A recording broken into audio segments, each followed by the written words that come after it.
በዚህ ዘመን ብዙ ቆንጆ ሴቶች ውበታቸውን እንደ የህይወት ዘመን ኢንሹራንስ ይቆጥሩታል። ወንድ ልጅ ገና ኑሮን እየጀመረ ራሱን እያሳደገ ሲሄድ አትመጥነኝም፣ ኪስህ ባዶ ነው ብለው ይገፉታል። የሚፈልጉት የተሰራ ቤት እንጂ አብረው ጡብ የሚሸከሙበትን ባዶ ቦታ አይደለም። ግን አንድ የረሱት እውነት አለ። ውበት ይረግፋል፣ የወንድ ልጅ ጥረት ግን ያፈራል። እውነታው ይሄ ነው ወዳጄ፣ ወንድሜ። አብዛኛው የሴት ልጅ ውበት በተለይ በሜካፕና በፋሽን የተደገፈው ጊዜያዊ ነው። በሃያዎቹ ዕድሜዋ ስልኳ አይጠፋም፣ መኪና በየመንገዱ ይቆምላታል፣ ሁሉም ነይ ነይ ይላታል። ይሄን እሷ ዓለምን የጨበጠች ይመስላታል።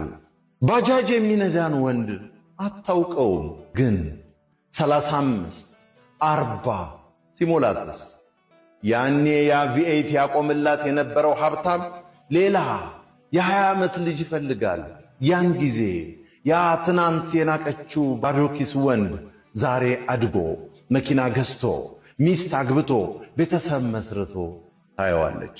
አንዲት ሴት በባዶ ኪስህ አፍቅራ አብራህ በሊስትሮ ገቢ ተጉዛ በችግር ጊዜ አብራህ ካለቀሰች እሷ ኪስ ሲሞላ የንብረት ባለቤት መሆን ይገባታል።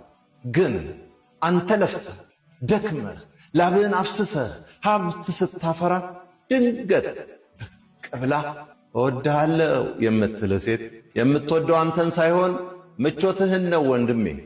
ወዳጄ ቤቱን የሠራኸው አንተ ከሆንክ ቁልፉን ለማንም አሳልፈህ አትስጥ። ማኅበረሰቡ ለወንድና ለሴት የተለየ ሚዛን አለው። ወንድ ልጅ ዕድሜው ሲጨምር 30 40 50 ሲሆነው ገንዘብ ካለው ጎልማሳ የተረጋጋ ተፈላጊ ይባላል።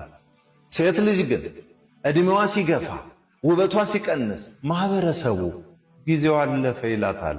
ስለዚህ እህቴ ዛሬ በውበትሽ ተማምነሽ የወንድን ጥረት የምትንቂ እህት ጊዜ ሚዛኑን ሲያዞረው ያንቺ ውበት ሲያልቅ የእሱ ኪስ መሙላቱ አይቀርም። አንተ ወንድ ዛሬ ኪስ ባዶ ስለሆነ ቆንጆ ሴት ስለናቀችህ አትዘን። ይህ ላንተ ትልቁ በረከት ነው። ምክንያቱም በማንነትህ ሳይሆን በኪስ ልትለካህ የነበረችውን ነጋዴ አስቀረልህ ማለት ነው። አሁን ፎከስ አድርግ፣ ስራህን ስራ። ሴትን ለማሳደድ የምታጠፋውን ጊዜ ራስህን ለማሳደግ ተጠቀምበት። አንተ ራስህን ስትገነባ ትክክለኛው ሰው ትክክለኛው ጊዜ ላይ ያለምንም ቅድመ ሁኔታ ይመጣል። እህቴ የምነግርሽ ውበትሽ ቪዛ ሊሆንሽ ይችላል፣ ግን ፓስፖርት አይሆንሽም። መግቢያ በር ይከፈትልሻል እንጂ ዘላቂ መኖሪያ አይሰጥሽም።